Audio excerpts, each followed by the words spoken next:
देख रहे हैं आज तक आपके साथ। मैं हूं अंजना ओम कश्यप।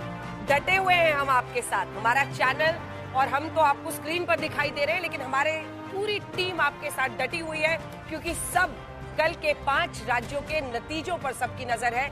और जो कल क्या कोई ये गुनगुना पाएगा कि क्या हार में क्या जीत में किंचित नहीं भयभीत में, ये कल कौन कौन गुनगुना सकेगा? क्योंकि देखिए 5 राज्यों की विधानसभा के चुनाव संग्राम का फैसला कल आ रहा है। और आज तक पर सबसे तेज और सटीक नतीजे और विश्लेषण बताने के लिए हम आपके बीच होंगे सुबह 6 बजे से लगातार। यूं तो कल किसने देखा है, लेकिन कल को समझने की कोशिश तो हो सकती है। और इसीलिए आज हम किसका होगा राज तिलक के स्पेशल एपिसोड लेकर हम आपके सामने आए और इसमें हम चर्चा करेंगे कि आखिरकार अलग अलग एग्जिट पोल्स में किस तरीके से तृणमूल कांग्रेस को जीत दिलाई है या बीजेपी को, और उसके साथ साथ बाकी राज्यों में भी किस तरीके से आंकड़े लेकर ये एग्जिट पोल आए होंगे। और दिलचस्प बात यह है कि जब आप आज तक देखते हैं तो स्टूडियो में आपको ऐसे लोग मिलते हैं जो जमीन पर गए बंगाल में, जो सिर्फ स्टूडियो में बैठ के टेबल पटकने वाले लोग नहीं, आपको ऐसे लोग जो ग्राउंड पे गए, ग्राउंड पल्स को समझे, लोगों से मिले, एग्जिट पोल्स के आंकड़ों पर भी तस्वीर समझने की कोशिश करेंगे। असल नतीजों के पहले आज हम यही समझने की कोशिश कर रहे हैं कि मूड कैसा है। अब देखिए इस वक्त तो बॉडी लैंग्वेज की भी चर्चा हो जाती है, तो आइए 3 घंटे आप हमारे साथ हैं। सबसे पहले 1 घंटे हम एग्जिट पोल्स को डिकोड करने की कोशिश करेंगे। फिर 6 बजे से हम आपको बताएंगे कि किन किन सीटों पर ममता बनर्जी बहुत स्ट्रांग है, क्या ध्रुवीकरण इस बार के चुनाव में हुआ नहीं हुआ। और फिर तीसरे पहुंचते पहुंचते ये बता देंगे कि अगर ममता बनर्जी जीती तो बीजेपी का क्या होगा, और अगर बीजेपी जीत गई तो ममता बनर्जी का क्या होगा, इंडिया गठबंधन का क्या होगा। उसके साथ साथ हम आपको यह भी बताएंगे कि आखिरकार इस चुनाव के एक्स फैक्टर्स क्या साबित हो रहे हैं, किसने कितना दमखम दिखाया, किस तरीके से प्रधानमंत्री से लेकर बीजेपी के तमाम नेताओं ने अपनी ताकत झोंकी। दूसरी तरफ ममता बनर्जी और अभिषेक बनर्जी ने भी बंगाल के भीतर कैसे मोर्चा संभाला था। तो इन सभी मुद्दों पर चर्चा होगी, अलग अलग फैक्टर्स पर भी हम चर्चा करेंगे। लेकिन सबसे बड़ी बात यही है कि बंगाल पर सबका फोकस बहुत ज्यादा है, क्योंकि देखिए ज्यादातर एग्जिट पोल्स एक तरफा होकर बीजेपी की सरकार असम में बनाते हुए दिख रहे हैं। वैसे अगर आप देखिए तो केरल में भी तस्वीर थोड़ी अटकी हुई लग रही है। तमिलनाडु को लेकर अलग अलग बातें जरूर है, लेकिन बंगाल, क्योंकि यहाँ से जो भी जीतेगा वो इतिहास रचेगा। और दूसरा या तो ममता बनर्जी चौथी बार, वो भी इतिहास है, और बीजेपी जीत गए तो बंगाल में किसी की भी जीत और हार इस देश की अगली राजनीति भी तय कर सकती है, और इसीलिए बंगाल के नतीजे सबसे अहम साबित है। तो आइए शुरुआत करते हैं। सबसे पहले आपका परिचय खास मेहमानों से करा देते हैं जो हमारे साथ यहाँ पर मौजूद हैं, जो 3 घंटे आपके साथ रहेंगे। शशि शेखर जी, बहुत स्वागत है आपका। वरिष्ठ पत्रकार हमारे साथ एनालिस्ट के तौर पर, और इनको जो रिपोर्ट्स इनके रिपोर्टर्स के जरिए आ रही है उस पर चर्चा करेंगे। संजय जी हमारे साथ जाने माने सोफोलॉजिस्ट जुड़े हुए हैं, वो अपना आकलन करेंगे सीट वाइज। आशुतोष जी हमारे साथ लगातार बने हुए हैं, और स्वयं प्रकाश पुरोहित जी हमारे साथ आज कोलकाता से आए। बहुत स्वागत है आपका। अच्छा है, अब वहां से कोलकाता से टीएमसी के प्रवक्ता दिल्ली आ रहे हैं काउंटिंग डे में यहाँ पर लाइव बैठने के लिए, भी इंटरेस्टिंग है। दोनों, और राधिका खेड़ा हमारे साथ जुड़ गई भारतीय जनता पार्टी की तरफ से। सबसे पहले एग्जिट पोल के नंबर्स बताते हैं। चलिए शुरुआत करते हैं बंगाल से, क्योंकि बंगाल के एग्जिट पोल पूरी तरीके से एक तरफा इस पे नजर आए। तो जरा स्क्रीन पर नजर डालें तो टुडे चाणक्य के एग्जिट पोल ने भारतीय जनता पार्टी को 181 से 192 सीटें दी थी। पूरी तरीके से बहुमत भारतीय जनता पार्टी के पास, जबकि टीएमसी 79 से 100 सीटों पर सिमटती हुई, अन्य को 0 से 2। मैट्रिक्स के एग्जिट पोल ने 146 से 161 सीटें भारतीय जनता पार्टी को दी है, 99 से 127 सीटें टीएमसी को, और 6 से 10 सीटें अन्यों को। पोल डायरी में 180 से 171 बीजेपी, 99 से 127 टीएमसी, 5 से 6 अन्यों को। छोड़ दो, जल्दी जल्दी बताओ। चलो पी मार्क 150, 175, 118, 138 टीएमसी, 2 से 6 अन्य। प्रज्ञा पोल 178 से 208 बीजेपी, 85 से 110 टीएमसी और 0 से 5 अन्य। सिर्फ एक एग्जिट पोल पीपल्स पल्स, जिसने बीजेपी को 95 से 110 और तृणमूल कांग्रेस की सरकार बन सकती है कहते हुए 177 से 187 और 1 से 4 अन्यों को। यह पूरा एग्जिट पोल का पूरा अगर हम मुआयना करें तो भारतीय जनता पार्टी के पक्ष में सारे करीब करीब एग्जिट पोल बजाय एक ये दिखाई दे रहे हैं। तो इससे पहले कि हम अन्य तमिलनाडु का पोल ऑफ पोल्स आपको दिखाएं और चर्चा करें, बंगाल पर शुरुआत कर लेते हैं। अगर यही एग्जिट पोल के आंकड़े नतीजे में तब्दील होते हैं तो बीजेपी के खेमे में खुशी होगी, अगर ये पलटता है तो स्वयं प्रकाश पुरोहित जी जश्न मनाएंगे। लेकिन राधिका जी, मैं आपके साथ इस बात की शुरुआत करना चाहती हूँ क्योंकि एक विरोधाभास दिखता है। मतलब हम लोग भी जमीन पर गए, लोगों से बात की, टीएमसी के खिलाफ बोलने में कई, और ये मैं ओपनली पुरोहित जी के भी सामने मैंने बोला है, किसी के भी सामने मैं बोलूंगी, दुकानदार तो बात ही नहीं करते, वो कहते हैं टीएमसी के कार्यकर्ता आ जाएंगे, हम नहीं बात कर सकते। लेकिन अगर बीजेपी वाले चुप है, बोल नहीं रहे हैं, एग्जिट पोल में इतना नंबर कैसे दिख रहा है?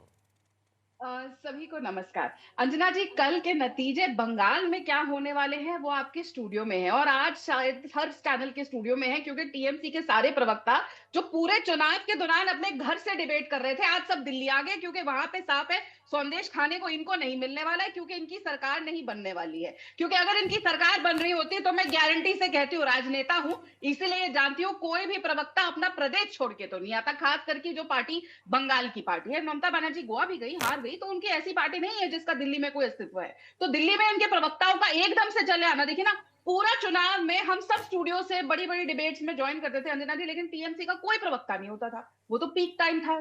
पर आज है, तो ये आने वाले कल के नतीजों की झांकी है। और कल इसी समय, कल मतलब 24 घंटे बाद बंगाल में एक नया इतिहास रचा जा चुका होगा। भारतीय जनता पार्टी की सरकार वहां आ चुकी होगी।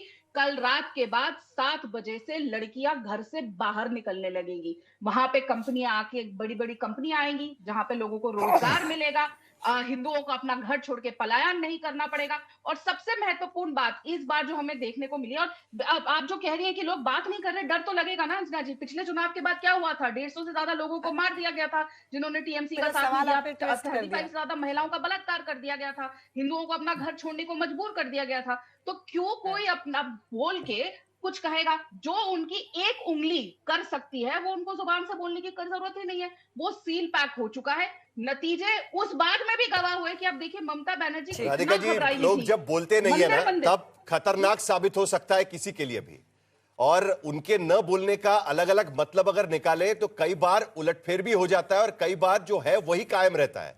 तो जरा थोड़ा सा हमें संभल कर बात करनी होगी आज के दिन, क्योंकि फिलहाल ये एग्जिट पोल है, ये भी हम लोगों को पता हमने इनवाइट किया था कि आप भी स्टूडियो आ जाइए। राधिका जी, आप भी चाय पी लेते, स्वयं प्रकाश पुरोहित जी हमारे साथ पी रहे हैं चाय, आप भी आ जाती हैं।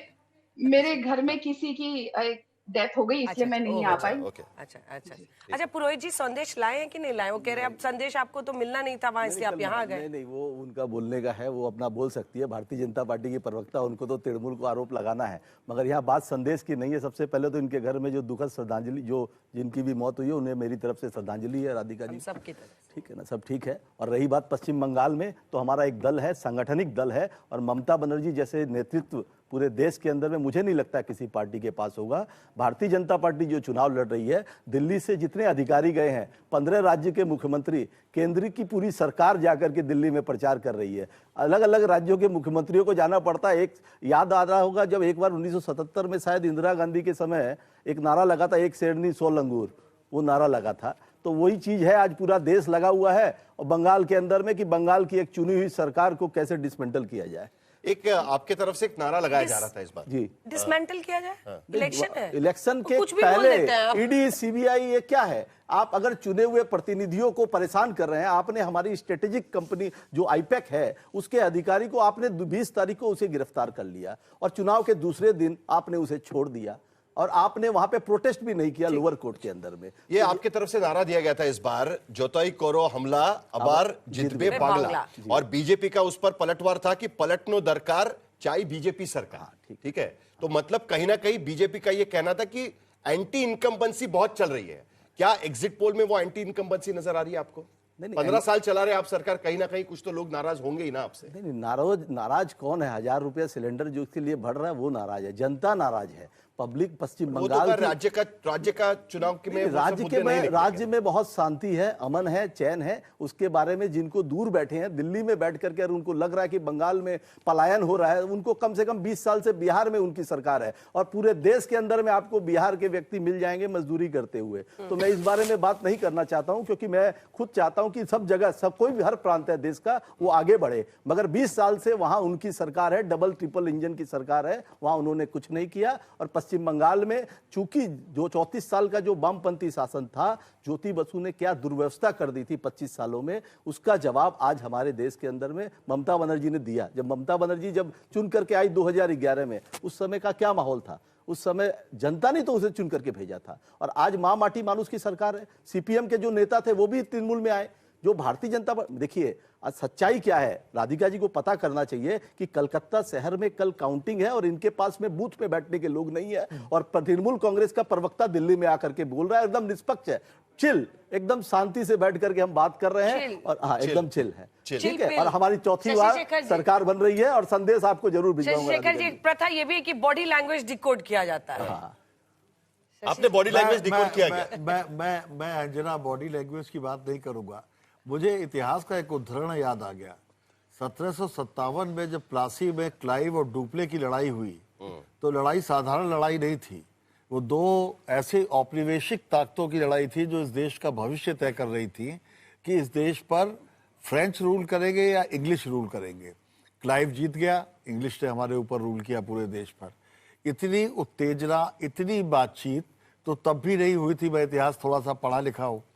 आज हमारे ऐसा लगता है कि बंगाल को वो देश की लड़ाई थी, ये बंगाल की लड़ाई में ऐसा लगता है जैसे कि हम पूरा एक महाभारत लड़ रहे हैं। मैं कुछ हद तक इसको इसलिए जेन्युइन मानता हूं कि ममता बनर्जी एक ऐसे दुर्ग की तरह खड़ी हैं जिन्होंने भाजपा के विस्तार को रोका है। नवीन पटनायक के पतन के बाद, असम के पूरी तरीके से गिर जाने के बाद, ईस्ट इंडिया में अगर कोई खड़ा है तो ममता बनर्जी खड़ी हुई है। अगर ममता बनर्जी इस चुनाव में हार जाती हैं तो ये विचारधारा की भी जीत होगी और एक नई प्लासी की लड़ाई होगी जो नए तरीके से इस देश का भविष्य तय करेगी। शशि शेखर जी, आपने प्लासी की लड़ाई का जिक्र किया, इसके लिए प्रोफेसर संजय कुमार को मुझे प्लासी की लड़ाई को लेकर ही सवाल पूछना है। बड़ी दिलचस्प बात यह है कि रॉबर्ट क्लाइव जो प्लासी की लड़ाई जीते सिराजुद्दौला के खिलाफ, उनकी सेना काफी कम थी, लेकिन वो स्विफ्टली वहां पर मूव कर सकते थे, जबकि सिराजुद्दौला की सेना हजारों में थी। तो इस बार की बंगाल की लड़ाई में कौन वो स्विफ्टली मूव कर रहा है? जो पूरी ताकत झोंक कर वहां पर आए हुए हैं, उसके बदले स्विफ्टली मूव कौन कर रहा है, वो जरा आप बता दीजिएगा। क्या एग्जिट पोल में ये दिखता है? अच्छा हुआ आपने इतिहास से सवाल नहीं पूछा, क्योंकि मैं इतिहास का विद्यार्थी नहीं, मैं पॉलिटिकल साइंस का विद्यार्थी रहा और इतिहास बहुत पहले 30-35 साल पहले पढ़ा था। लेकिन हाँ, बंगाल के चुनाव पे सबकी नजर थी, मेरी भी नजर थी। अब बहुत चर्चाएं हो गई पिछले 3 महीने में, 4 महीने में, किसका पलड़ा भारी है, कौन आगे है। मुझे लगता है कि इंतजार के लिए तो हमें कल का तो इंतजार करना ही पड़ेगा, क्योंकि कल काउंटिंग होगी और उसके बाद ही पता चलेगा। लेकिन कुल मिलाकर के जिसकी चर्चा होती रही, कांटे की लड़ाई है, मुझे ऐसे ही लगता है कि कुछ इस तरह की चीजें दिखाई पड़ती रही वहां पे। अब स्विफ्टली जब चुनाव होते हैं तो दांव पेच दोनों तरफ से होते हैं। दोनों, मैं इसी के लिए कह रहा हूं क्योंकि बंगाल में असली लड़ाई अगर देखें तो तृणमूल कांग्रेस और बीजेपी के बीच में है। तो दोनों ने अपने दांव पेच लगाए हैं। अब कल का इंतजार करते हैं, कुछ और घंटों की बात है, फिर देखते हैं कि आशुतोष जी का विश्लेषण अब सुना जाए ये पोल ऑफ पोल्स पे। देखो, मैं तो पोल्स ऑफ पोल्स को मानता नहीं हूँ, बट आपका एक अलग पोल होता है हमेशा। नहीं, मैं कभी नंबर्स के बारे में ना तो भविष्यवाणी करता हूँ, ना मेरी भविष्यवाणी करने में किसी तरीके की कोई दिलचस्पी है। मैं मानता भी नहीं उसको, उस विधा को भी नहीं मानता हूँ।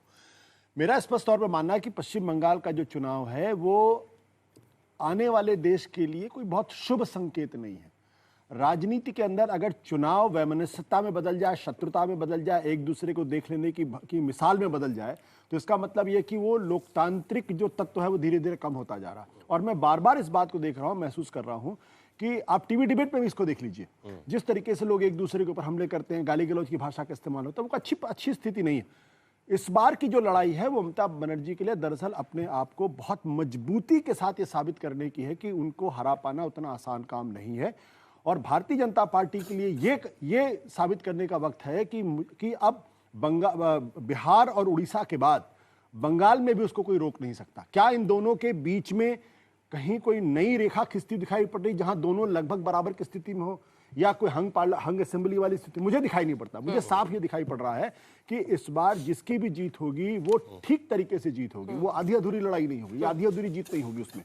और मेरा अपना मानना है कि भारतीय जनता पार्टी ने मेहनत बहुत की है, कोशिशें भी बहुत की हैं और एक नए प्रयोगशाला में तब्दील करने की कोशिश भी की है, लेकिन कहीं ना कहीं जो संगठनात्मक कमजोरी है भारतीय जनता पार्टी, और इसमें कोई दो राय नहीं, भारतीय जनता पार्टी की संगठनात्मक कमजोरी है।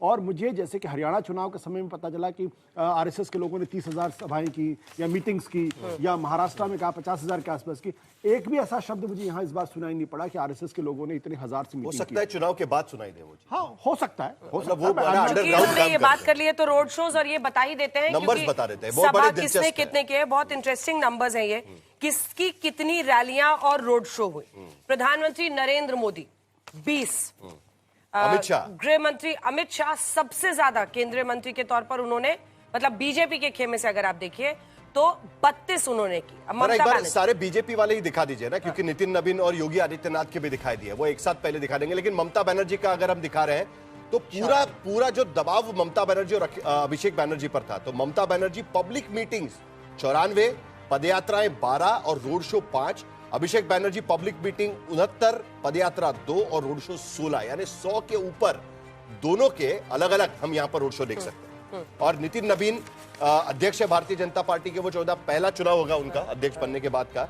योगी आदित्यनाथ एक बार फिर 12, उनको भी पब्लिक रैलीज वहां पर की और गई अब है। तो डेटा पे भी, टीवी पे आप देखेंगे बीजेपी पे उन्हीं का चेहरा, पहले जेपी नड्डा का लगता था, इधर ममता बनर्जी हैं, और अब नितिन नवीन आपको देख रहे हैं। राहुल गांधी सिर्फ 6 और मल्लिकार्जुन खड़गे सिर्फ 2।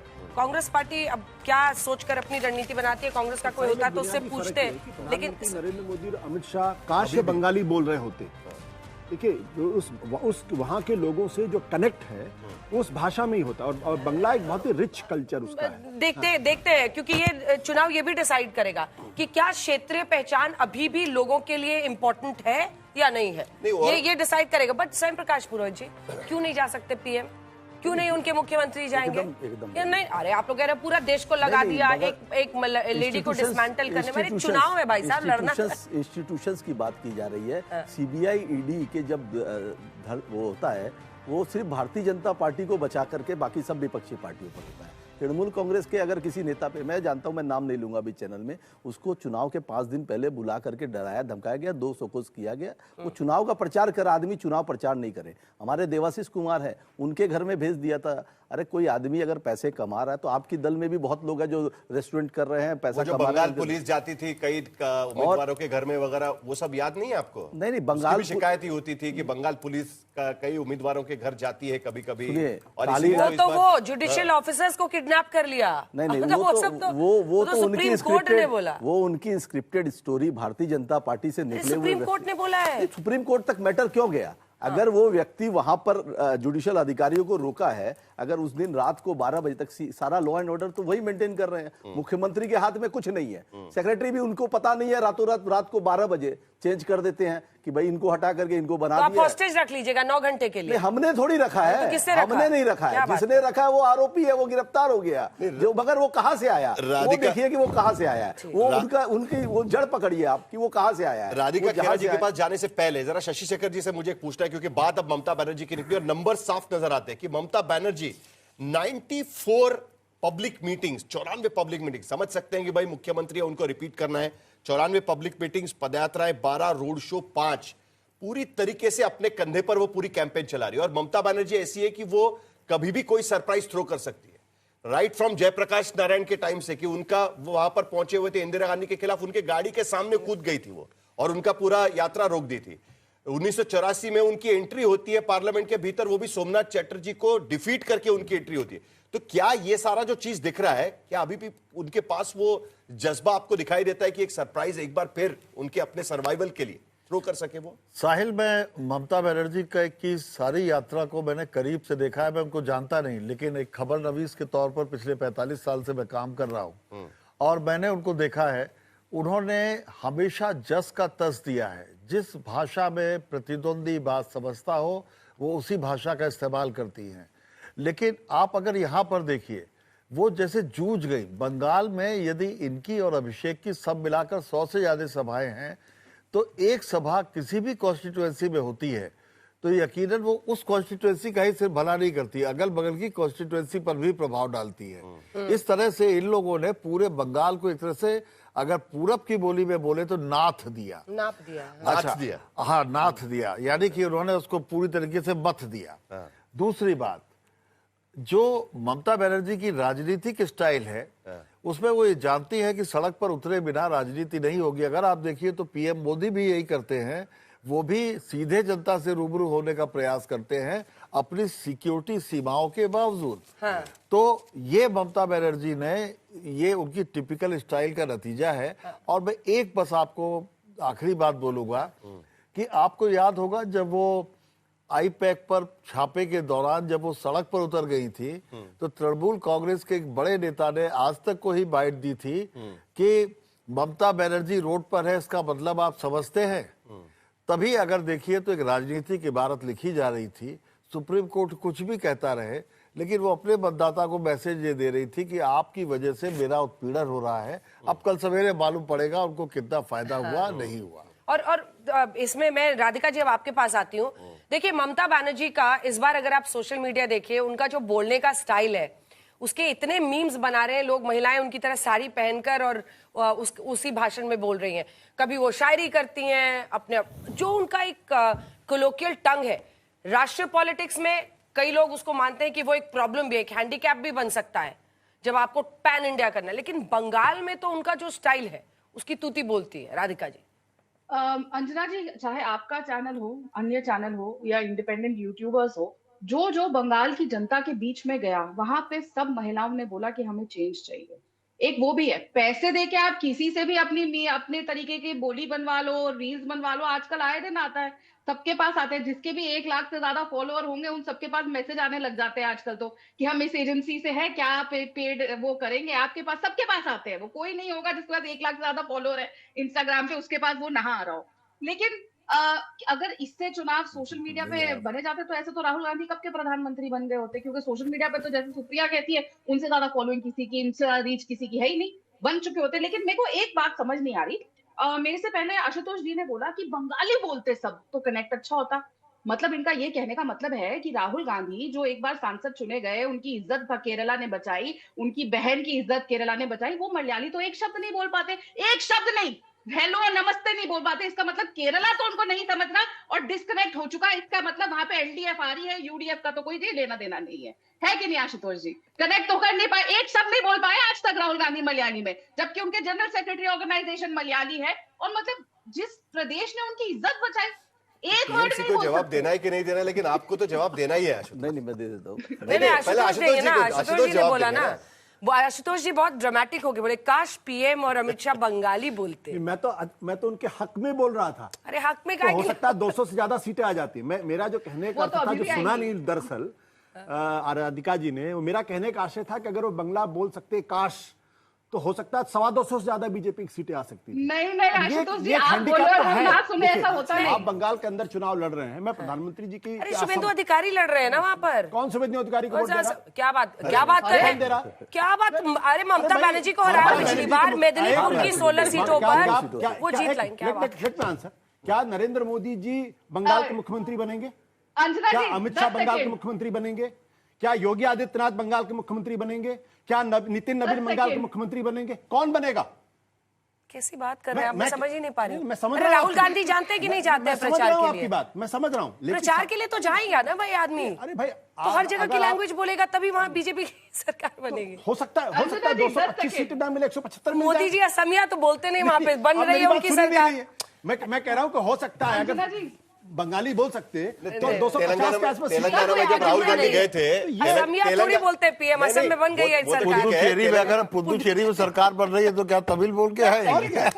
तो एक डिस्कनेक्ट लैंग्वेज का देखिए, अगर आप साउथ इंडिया के अंदर भारतीय जनता पार्टी अगर अपनी स्थिति नहीं मजबूत कर पा रही तो उसका एक बड़ा कारण है लैंग्वेज से डिस्कनेक्ट। ना ना ना आपके पास भी नेता नहीं वहां पे। ये जो झालमुड़ी है ना, ये भी एक लैंग्वेज वो होती भी है। बंगाली लैंग्वेज वो है। आप नहीं समझ रहे। साइन लैंग्वेज है। वो बंगाली लैंग्वेज है। झालमुड़ी भी, मेरे बाल ऐसे गंगा जी सफेद पर नहीं सवारी, है। ये भी एक भाषा ही है। ये मेरे बाल ऐसे ही सफेद नहीं हुए, मतलब कुछ तो मतलब कुछ नहीं तो नहीं, अरे है। क्या बात कर रहे हैं? कांग्रेस क्या वहां पर कांग्रेस की अब सेंट्रल डिबेट है तो कोई लीडरशिप, कुछ एक भी बोल सेकंड सकता है, इसके लिए सब स्वतंत्र कांग्रेस है। की सेंट्रल लीडरशिप अगर साउथ इंडियन लैंग्वेजेस बोलती है, जिसकी वजह से वो उनकी सीटें वहां ज्यादा वहां पे है, उनके कैसी बात कर रहे हैं? अपने नेता थे और हाँ, तो बहुत अपने बड़े-बड़े नेता थे, तो अपने नेता यहाँ भी आप बता असम- दीजिए, असम में पैदा आप हो मुझे गए ना। बताइए कि केरल के नेता ऐसे ही अंदर बनता है। केरल के अंदर कौन बड़ा नेता है? वहां मैं नहीं एक मानती। से एक बड़े नेता थे। Let's एक Antony agree to Karuna- disagree. ये बहस Let's agree to ये disagree. याद रखिएगा, Let's agree to disagree. Anjana और आशुतोष, आप दोनों से मेरा अनुरोध है कल बहस कर ही नहीं सवेरे रहा हूं। 12 बजे के बाद इस मुद्दे पे बात कीजिएगा। बिल्कुल। हाँ, इसको बड़ा सार्थक इस वक्त होगा। बड़ी खबर इस वक्त आ रही है कि आसनसोल में संदिग्ध लिफाफा मिलने से हड़कंप मचा हुआ है। लिफाफे में दस्तावेज, बंद मोबाइल फोन मिला लिफाफे में दस्तावेज और बंद मोबाइल फोन मिला। तो स्ट्रॉन्ग मतलब रूम के थोड़ी बाहर सनसनी दरअसल। होगी ना, चेकिंग वेकिंग होगा। चेकिंग अब वेकिंग इसमें- चल रही होगी। अब इससे हड़कंप तो क्या देखते हैं, वहां पे तस्वीरें दिखा। बंगाल के भीतर आप हर चीज के वजह से हड़कंप हो रहा है।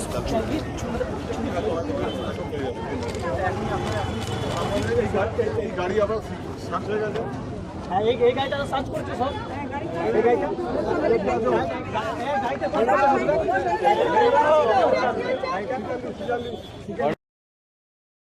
जताई है, इसीलिए हड़कंप वहां पर मचा हुआ है। बीजेपी का कहना है और स्ट्रांग रूम के बाहर सुरक्षा बढ़ा दी गई है। स्ट्रांग रूम के बाहर बीजेपी के कार्यकर्ताओं ने प्रदर्शन किया।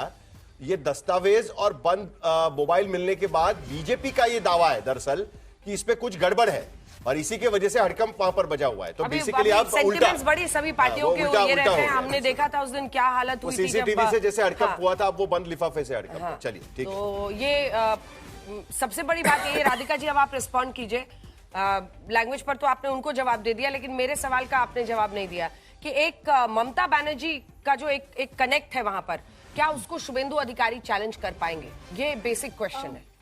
ममता बनर्जी का जो कनेक्ट है, शुभेंदु जी ने अभी जैसे आशुतोष जी भी बोल रहे थे, कौन शुभेंदु अधिकारी? पिछली बार ममता बनर्जी को चुनाव हरा के दिखा दिया था सिटिंग चीफ मिनिस्टर को, एक सीट तो वो हारी थी। और इस बार आशुतोष जी उम्मीद करती हूँ 5 बजे इसी समय हम किसी ना किसी चैनल, उम्मीद है आज तक पे ही हो हम, जब शुभेंदु अधिकारी फिर से एक बार, अब तो एक ही सीट से लड़ रही है दीदी, फिर हराएंगे, फिर मैं आपसे पूछूंगी हाँ जी कौन है शुभेंदु अधिकारी जी, शायद तब आपको पता चल जाए। लेकिन बहरहाल जो आपने कहा अंजना जी कि कनेक्ट है, हाँ बिल्कुल कनेक्ट है, बेटियों से कनेक्ट है जिनको वो 7 बजे के बाद बोलती है कि घर से मत निकलो। आपको याद होगा ऐसा ही कनेक्ट शीला दीक्षित जी का था। दिल्ली में एक जर्नलिस्ट थी सौम्या, जिसको बसंत विहार में गोली मार दी गई थी just a few months before, जब हमारे कांग्रेस की हमारे सरकार चैनल। खत्म होने जी। सौम्या और आपको विश्वनाथ। याद है ना क्या बोला था शीला दीक्षित जी ने? उन्होंने कहा था कि why did she have to be so adventurous, रात को 1:30 बजे दिल्ली जैसे शहर में बाहर क्यों निकलना था?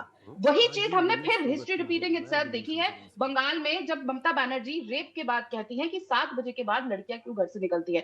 वो दिन था जब आपकी जर्नलिस्ट के लिए शब्द शीला जी ने बोले थे, आज तक कांग्रेस 0 पे है दिल्ली में।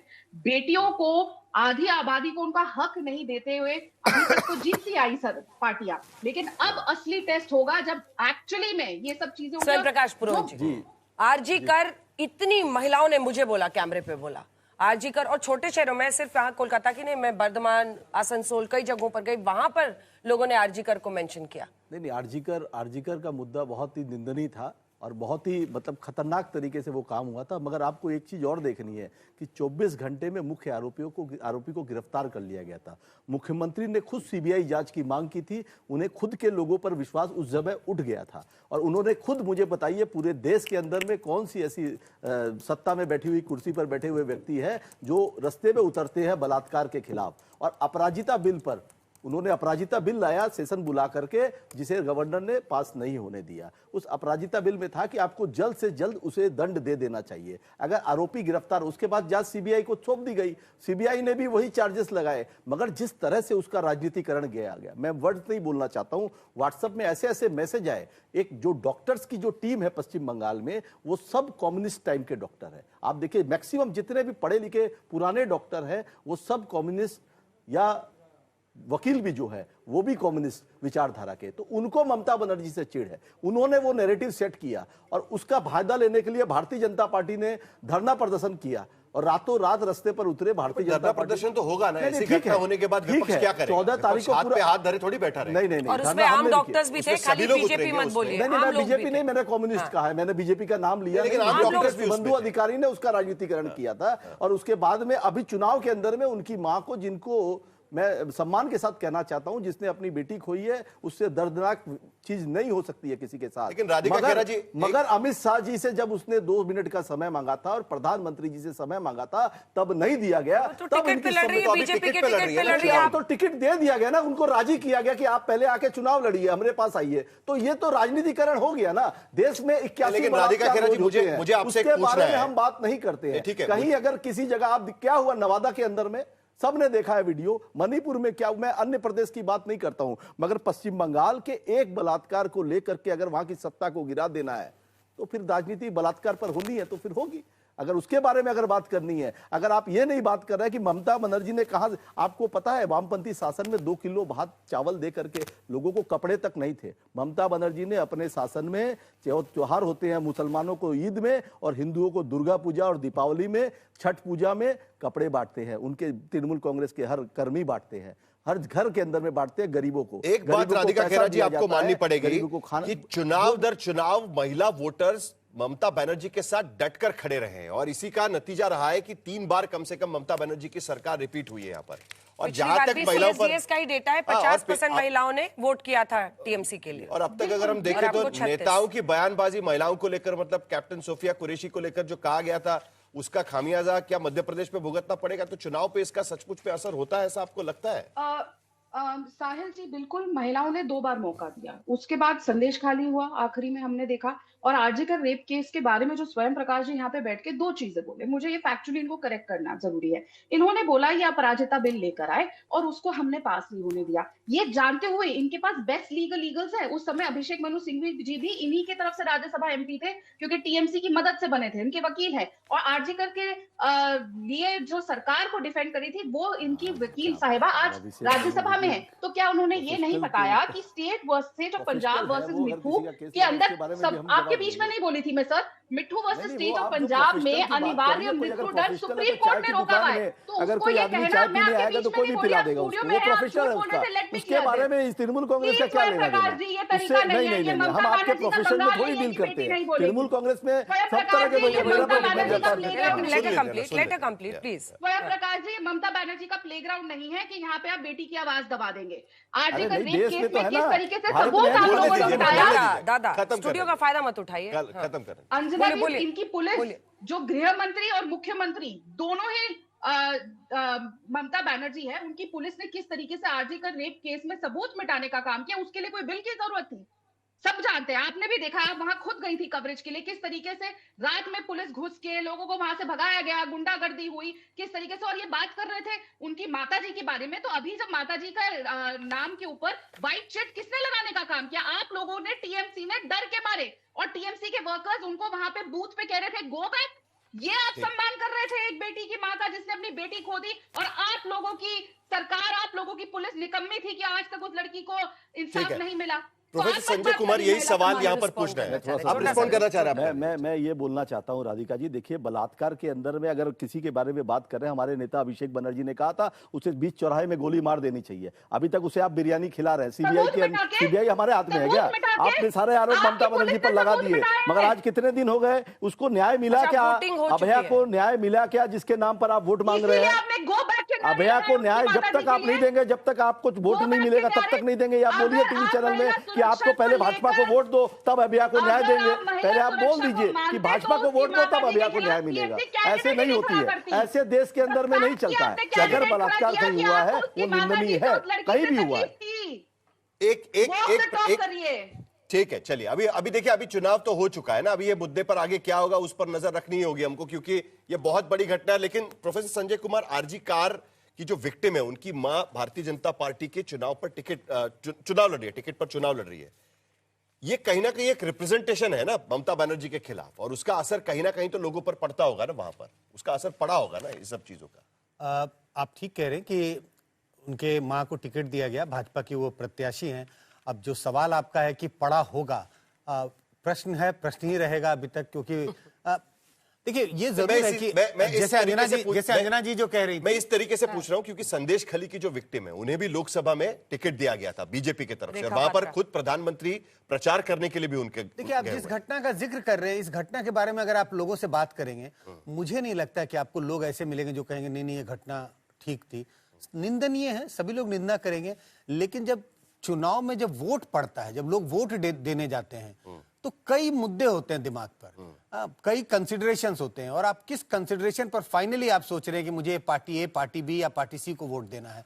तो निश्चित रूप से इस घटना का अगर जिक्र किया जाए तो निश्चित रूप से लोग कहेंगे ये घटना बिल्कुल निंदनीय है, और उस पर लोग सवाल उठाएंगे सरकार के कामकाज पर कि सरकार का कामकाज कैसा रहा, लॉ एंड ऑर्डर कैसा रहा। लेकिन वोट देने वक्त क्या मुद्दे उनके दिमाग पर हावी रहे, मुझे लग रहा है ये सब रिजल्ट आने के बाद ही इसका विश्लेषण अभी सेफ बैटिंग कीजिए सर। सेफ बैटिंग करने में आज का दिन बड़ा क्रुशियल है। उठा और उठा बंगाल के को लेकर तो कल ही crucial- 2 विंडो चिपकेगा आशुतोष जी का। इनका तो पक्का चिपकेगा 2 मैं एक विंडो। बात कह दूं, हाँ जल्दी से, अगर आपकी हाँ, इजाजत हो तो। जल्दी से उसके देखिए, बाद अगर असम के numbers अगर बताएं। अगर हम पूरा जो डेटा निकाल के देखें बलात्कार केसेस को लेके, तो जो ऑफिशियल डेटा है, शुरू के 5 स्टेट्स, पहले नंबर पे राजस्थान, दूसरे नंबर पे उत्तर प्रदेश, तीसरे नंबर पे मध्य प्रदेश, चौथे नंबर पे महाराष्ट्र, 5वें नंबर पे Haryana. The point you're missing, no. the point you're missing is कुछ केसेस प्रतीकात्मक रूप से, चाहे निर्भया हो, ज्यादा बड़े हो जाते हैं। मैडम मुझे अभया हो, मैडम मुझे बोलने तो अच्छा, दीजिए ठीक ना। है, आप बताएंगे कि केसेस होते फिर भी बीजेपी जीत आई गई। Need protection from the chair. लीजिए लीजिए। मैं ये कह रहा हूं कि ये जो नैरेटिव बनाने की कोशिश की जा रही कि पश्चिम बंगाल के अंदर महिलाएं कल से शाम को 7 बजे के बाद निकलना शुरू कर देंगी, मैं ये मानता हूं कि बहुत ही स्मार्ट नैरेटिव बनाने की कोशिश है, लेकिन हकीकत क्या है कि Bharatiya Janata party ruled state के अंदर बलात्कार की संख्या अगर आप देख लीजिए, उसमें टॉप 10 में बंगाल नहीं। आप मेरे काउंटर पे कुछ नहीं नैरेटिव बोल बनाने पाए। में बहुत आगे हैं वो लोग। आप मेरे काउंटर पे कुछ नहीं बोल आप पाए। देख- आप देखिए- कुछ बहुत आगे, केसेस, इसमें कोई दो राय नहीं। कुछ केसेस मैंने भावनात्मक रूप कहा से नैरेटिव बनाने में बहुत आगे बड़े हैं हो वो, मैं जाते कह रहा हैं। हूं, तीसरी बार रिपीट कर रहा हूं। बट क्या राजस्थान के अंदर महिलाएं सुरक्षित हैं, जहां नंबर 1 बलात्कार है? थोड़ा सा इंटरप्ट करूंगा। क्या आप उत्तर बोलते प्रदेश के अंदर महिलाएं भावनात्मक- सुरक्षित है? क्या मध्य मगर वो प्रदेश सुरक्षित है? भावनात्मक- महाराष्ट्र, जो हरियाणा भावना सुरक्षित का है? बीज बोया जाता है सुरक्षित वहां पे? उस समय में क्या दिल्ली के अंदर सुरक्षित? मैं पूछता हूं, शाम को 7 बजे छोड़ दी, 6 बजे के बाद कनॉट प्लेस के अंदर। संजय कुमार, मैं तो कह रही हूँ कि उसके बावजूद यूपी में बीजेपी जीत रही है, अपने आप में बहुत वही तो मैंने कहा, वही तो मैंने कहा। ऑपरेशन की failure है, क्यों? हाथरस की घटना। सभी सीटें बीजेपी जीत आज गई। अभी आज की तारीख में विनेश फोगट ने बाकायदा वीडियो जारी करके ब्रजभूषण शरण सिंह के बारे में आरोप, आज टुडे जो आरोप है वो अल्टीमेटली कोर्ट से ही डिसाइड होंगे। लेकिन आप आशुतोष जी, कमिंग बैक, कुछ केसेस ऐसे बनती हैं जिसमें आपने देखा होगा दिल्ली में आम लोग सड़कों पर निकले हुए Shocking थे। केस हो जाती है वो। इंडिया गेट में क्या स्थिति थी मुझे नहीं पता, आप वहां गए थे या नहीं गए थे। आपने देखा होगा वहां कोई पार्टी वाले लोग नहीं थे, देवर ऑर्डिनरी सिटीजन्स। ये कोलकाता में भी हुआ है अभया के लिए। हम भी हाँ, उतरे, सब उतरा। हाँ, पार्टी हर वाले लोग भी घर से होंगे, उतरे। लेकिन आम लोग जब उतरते हैं तो कुछ केसेस बड़े अलग तरीके से बनते हैं। ये सवाल है। मैं जोड़ना चाह रहा था, आशुतोष जी जिस बात का जिक्र कर रहे थे ना कि वो आंकड़ों का जिक्र कर रहे थे, राजस्थान, यूपी, ये वो, लेकिन मुझे लगता है अगर आप यूपी की बात करें, आंकड़े में जो भी हो, यूपी में अगर लोगों से बात करें तो लोगों को लगता है लॉ एंड ऑर्डर बहुत कंट्रोल में है, और सुधरी हुई है लॉ मैं and to order. His credit मैं फिर से That's a टीवी पे बोल perception. देती हूँ, एक सेकेंड। Perception. संजय जी ने सबसे पहले जब पूरा माहौल बन गया था कि भाई हाथरस, लखीमपुर खीरी 2 इंसिडेंट हो गए, अब तो बीजेपी को यूपी में कोई बचा ही नहीं सकता है, इन्होंने मुझे कहा था कि on ground BJP bumper vote ला रही है और लॉ एंड ऑर्डर के मुद्दे पर ही बीजेपी वहां जीतेगी। और हम 2-3 मिनट तक असहमत थे इस बात पर, लेकिन फिर उसके बाद से समझ में आया जब इन्होंने बताया। फिर जब मैं भी गई तो मैंने देखा कि कई लोगों ने कहा, मुझे ट्रैक्टर पे लोग मिले जिन्होंने बताया कि हम आराम से गन्ना बेचने दिन में जा रहे हैं, हम इसी बात से खुश हैं। और वो एक मुस्लिम व्यक्ति निकले तो उन्होंने कहा हम तो बीजेपी की सरकार को पसंद कर रहे हैं। और आज भी नैरेटिव में कोई अंतर नहीं आया। आज भी नैरेटिव यही है कि लॉ एंड ऑर्डर यूपी की एकदम टाइट है और सुधरी हुई है। जरा या बाकी मुझे नहीं पता आप आशुतोष जी को काउंटर कर रहे हैं नहीं, ये या तो क्या कर देखिए, रहे हैं? मैं तो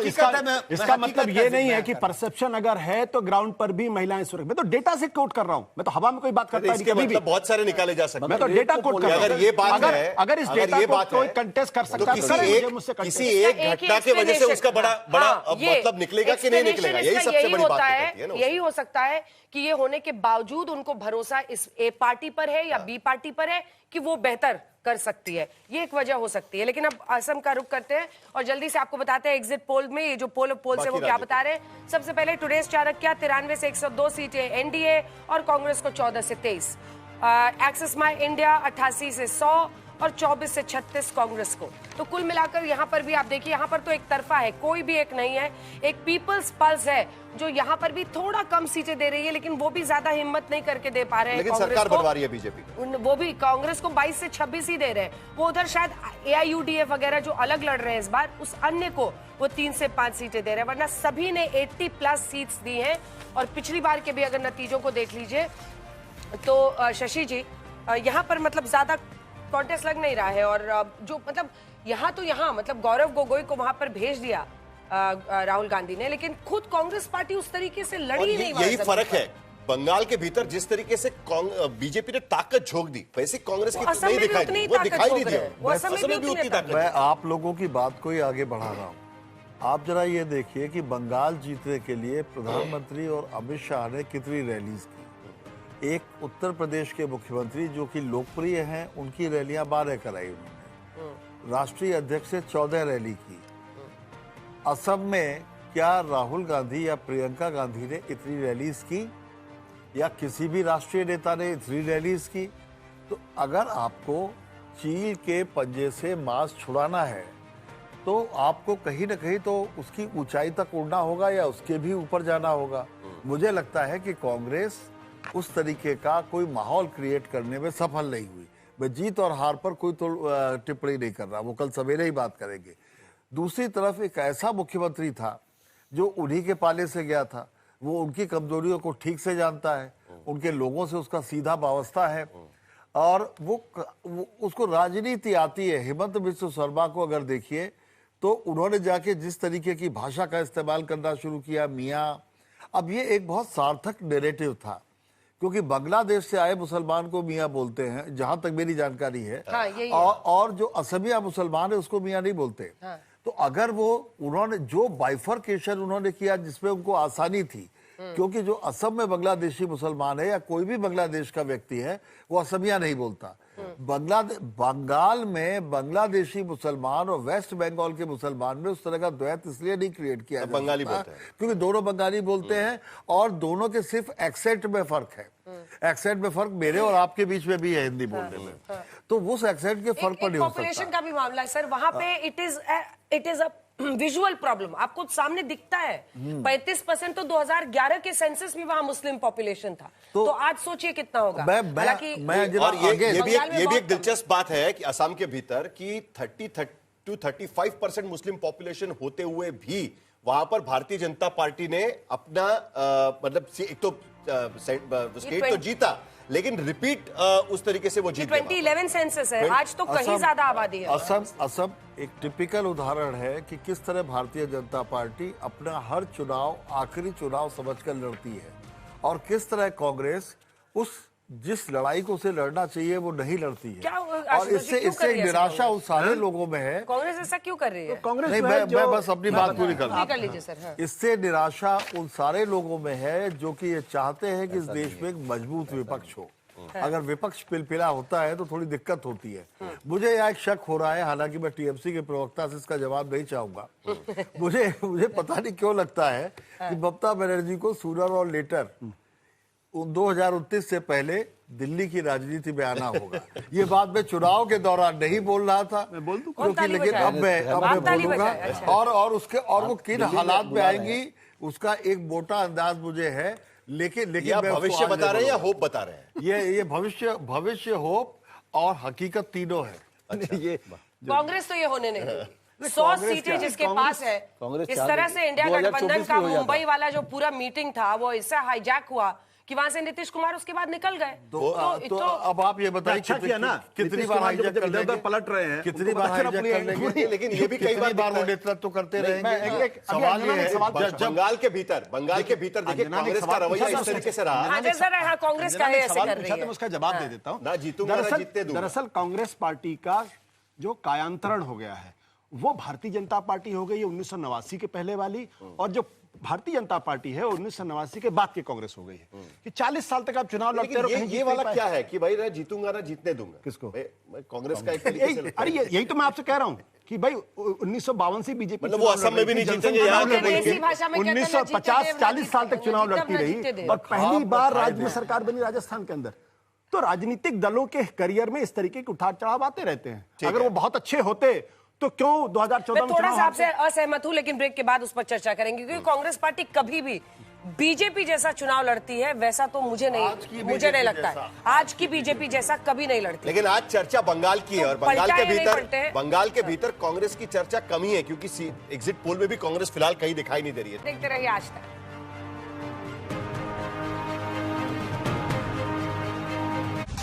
आज तक देश का सर्वश्रेष्ठ न्यूज चैनल